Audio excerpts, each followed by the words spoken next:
त्यामध्ये हे मी पाणी घेतलेलं आहे पहिल्यांदा. ही मी खोबरं खिसायची जी खिसणी असते ती आपल्याला घ्यायची आहे. जर तुमच्याकडे मोठ्या होलची खिसणी असेल तर मी ती घेतली तरीही चालेल. हा एक मी बटाटा घेतलेला आहे मोठ्या साईजचा आणि त्याचे पहिल्यांदा मी साल काढून घेतलेले आहेत आणि छान असं धुवून घ्यायचा आहे. आता त्याच्यानंतर ह्या किसणीवरती हा बटाटा उभट आकाराचा खिसून घ्यायचा आहे. तुम्हाला दिसत असेल बघा. या प्रकारे असा उभट असा बटाटा धरून घ्यायचा आहे आणि पाण्यामध्ये हा बटाटा खिसायचा आहे, जेणेकरून आपला बटाटा लाल पडणार नाही. आता तुम्हाला दिसत असेल बघा, आपला बटाटा सगळा खिसून झालेला आहे. आता हा आपण एका बाजूला ठेवून घेणार आहोत.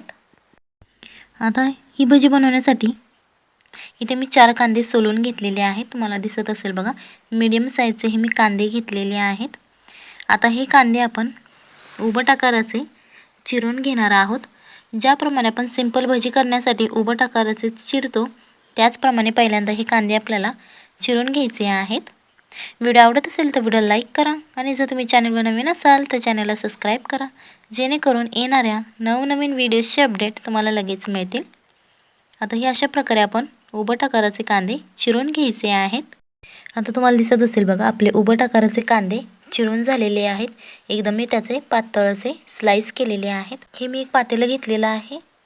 आता या पातेल्यामध्ये जो आपण मगाशी कांदा चिरून घेतला होता तो यामध्ये घालून घ्यायचा आहे आणि आता हाताने हा असा बारीक करून घ्यायचा आहे, जेणेकरून त्याचे जे स्लाइस आहेत ते सुट्टे होतील आणि छान असा पातळ असा कांदा आपला तयार होईल. तुम्हाला दिसत असेल बघा, अशा प्रकारे तो सुट्टा करून घ्यायचा आहे. आता आपण जो मगाशी पाण्यामध्ये बटाटा ठेवला होता तो छान असा पिळून घ्यायचा आहे, जेणेकरून त्यामधलं जे पाणी आहे ते निथळलं जाईल.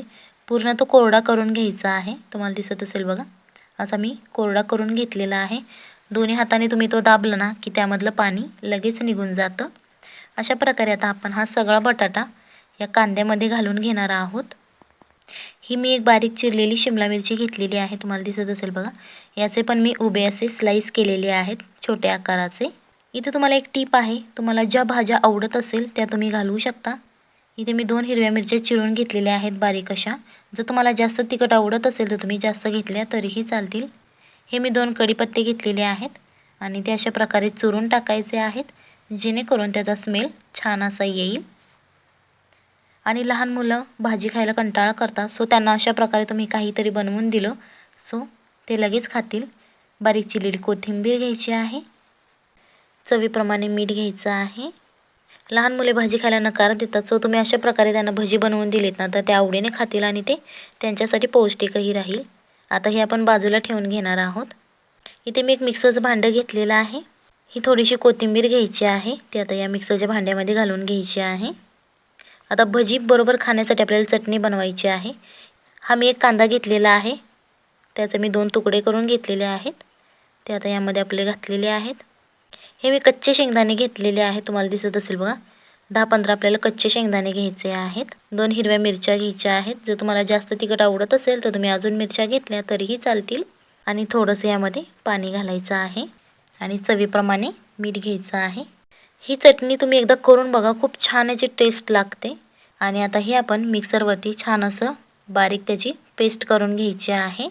आता हे जे आपण मगाशी बाजूला ठेवलं होतं ते आता मिक्सर घ्यायचं आहे. हा अर्धी वाटी मी मैदा घेतलेला आहे. तुम्हाला दिसत असेल बघा. आता हा मैदा आपण यामध्ये घालणार आहोत आणि इथे आपल्याला 3 चमचे कॉर्नफ्लॉवर घ्यायचा आहे, म्हणजेच मक्याचं पीठ घ्यायचं आहे, जेणेकरून आपली भजी छान अशी क्रिस्पी होतील. आणि या भजीचं एक विशेष आहे की ही भजी थंड झाल्यानंतरही तेवढीच क्रिस्पी राहते जेवढी आपण तळल्यानंतर असते. सो ही रेसिपी नक्की घरी ट्राय करा, आपल्या फॅमिलीला खाऊ घाला आणि मग मला कमेंटमध्ये सांगा कशी झाली होती.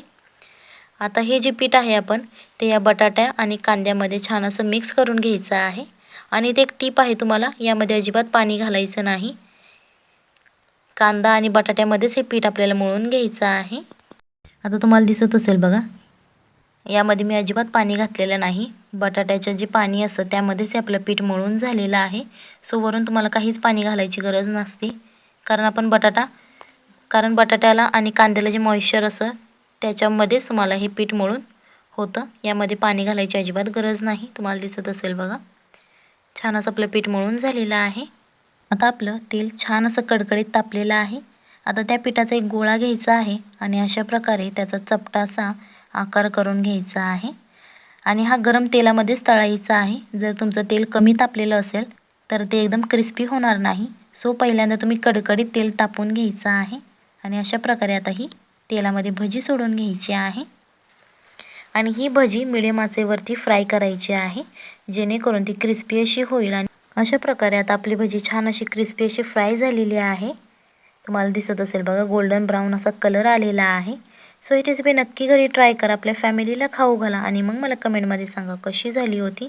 ही तुम्ही टोमॅटो सॉसबरोबर खाऊ शकता किंवा आत्ता आपण जी चटणी बनवलेली आहे त्याच्याबरोबर खाऊ शकता. एकदम छान अशी टेस्ट लागते.